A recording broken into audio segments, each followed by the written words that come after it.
Hi, good morning friends. നമുക്ക് ഒരു circle എന്താണെന്ന് നോക്കാം. അതിൻ്റെ ഏരിയ എങ്ങനെ കണ്ടുപിടിക്കാം, അതിൻ്റെ സർക്കംഫറൻസ് എങ്ങനെ കണ്ടുപിടിക്കാം. ഇതാണ് നമ്മൾ ഇന്ന് നോക്കുന്നത്. നമുക്ക് സർക്കിള് ഒന്ന് വരയ്ക്കാം.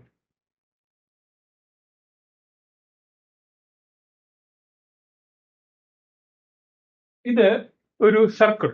ഇപ്പൊ സർക്കിളിന് എപ്പോഴും ഒരു സെന്റർ ഉണ്ടായിരിക്കും, അല്ലെങ്കിൽ കേന്ദ്രം എന്ന് പറയും. കേന്ദ്രം.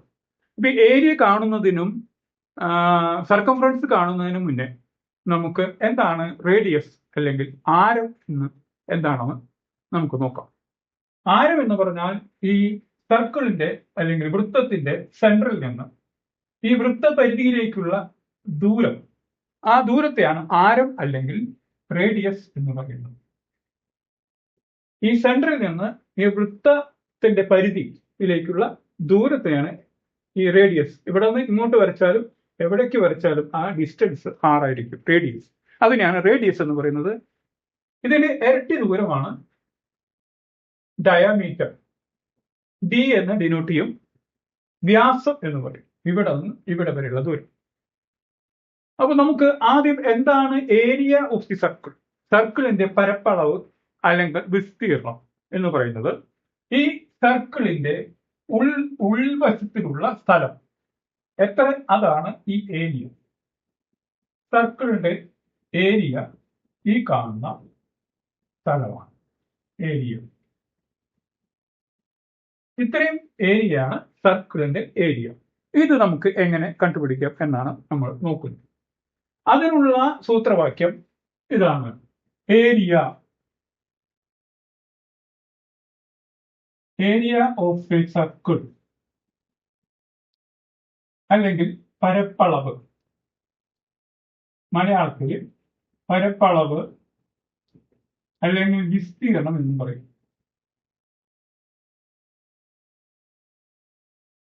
വിസ്തീർണം. ഏരിയ എ ഈക്വൽ ടു, അതിനുള്ള ഫോർമുലയാണ് pi R square. Pi R square. ഇവിടെ പൈ എന്ന് പറഞ്ഞാൽ പൈയുടെ വാല്യൂ, പൈ ഈക്വൽ ടു ഒരു കോൺസ്റ്റന്റ് ആണ്, ഒരു സ്ഥിരാങ്കമാണ്.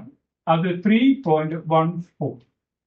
ഇതാണ് പൈയുടെ വാല്യൂ, സ്ഥിരമായിട്ട് ഉപയോഗിക്കുന്ന അതിന്റെ വിലയാണ് 3.14. ഇത് ഉപയോഗിച്ചിട്ടാണ് നമ്മൾ ഇതിന്റെ ഏരിയ കാണുന്നത്. Then area equal to pi R square. Pi R square. പൈയുടെ വാല്യൂ 3.14. മനസ്സിലായോ? ഈ വൃത്തത്തിന്റെ റേഡിയസ് നമുക്ക് എക്സാമ്പിൾ ആയിട്ട് എടുക്കാം. റേഡിയസ് 10 സെന്റിമീറ്റർ ആണ് എന്ന് കരുതാം. Radius 10 centimetre. ഈ 10 സെന്റിമീറ്റർ ആണെങ്കിൽ 10 സെന്റിമീറ്റർ റേഡിയസ് ഉള്ള ഈ സർക്കിളിന്റെ ഏരിയ നമുക്ക് കണ്ടുപിടിക്കണം. അപ്പോ ഈ 10 in square, that's equal to 3.14 into 100. That's equal to 314 centimetre square. ഇതാണ് ഈ സർക്കിളിന്റെ ഏരിയ അല്ലെങ്കിൽ പരപ്പളവ്. റേഡിയസ് 10 സെന്റിമീറ്റർ ആയിട്ടുള്ള ഈ സർക്കിളിന്റെ ഏരിയ ഇതാണ് 314 സെന്റിമീറ്റർ സ്ക്വയർ. അതിന്റെ ഫോർമുലയാണ് പൈ ആർ സ്ക്വയർ. പൈയുടെ വാല്യൂ 3.14.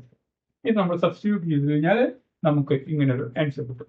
അങ്ങനെയാണ് ഈ സർക്കിളിന്റെ ഏരിയ അല്ലെങ്കിൽ പരപ്പളവ് കാണുന്നത്.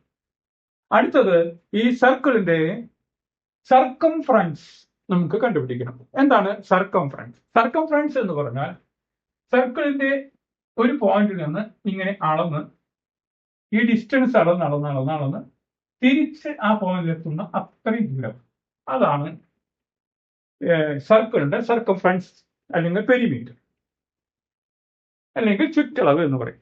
അതിനുള്ള ഫോർമുല നമുക്ക് എഴുതാം.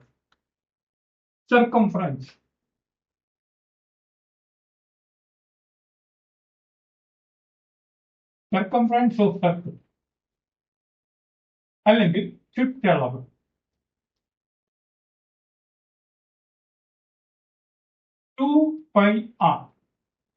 ഇവിടെ റേഡിയസ് 10 സെന്റിമീറ്റർ ആണ്. പൈയുടെ വാല്യൂ 3.14 ആണ്. അങ്ങനെയാണെങ്കിൽ ഈ സർക്കിളിന്റെ ചുറ്റളവ് അല്ലെങ്കിൽ സർക്കംഫറൻസ് നമുക്ക് കണ്ടുപിടിക്കണം. അപ്പൊ 2 into 3.14 into radius 10, that is 6.28 into 10, that is 62.8 centimetre. ഇതാണ് ഈ സർക്കിളിന്റെ 10 സെന്റിമീറ്റർ റേഡിയസ് ആയിട്ടുള്ള സർക്കിളിന്റെ സർക്കംഫറൻസ്. ഇതിന്റെ യൂണിറ്റ് സെന്റിമീറ്റർ ആണ്, ഏരിയയുടെ യൂണിറ്റ് സെന്റിമീറ്റർ സ്ക്വയർ ആണ്. മനസ്സിലായല്ലോ? അപ്പോ ഈ സർക്കിളിന്റെ റേഡിയസ് 10 സെന്റിമീറ്റർ ആയിട്ടുള്ള സർക്കിളിന്റെ നമ്മൾ അതിന്റെ ഏരിയയും കണ്ടുപിടിച്ചു. അതുപോലെ തന്നെ റേഡിയസ് തന്നു കഴിഞ്ഞാൽ നമുക്ക് അതിന്റെ ഏരിയ കണ്ടുപിടിക്കാം, സർക്കംഫറൻസ് കണ്ടുപിടിക്കാം. Okay, thank you.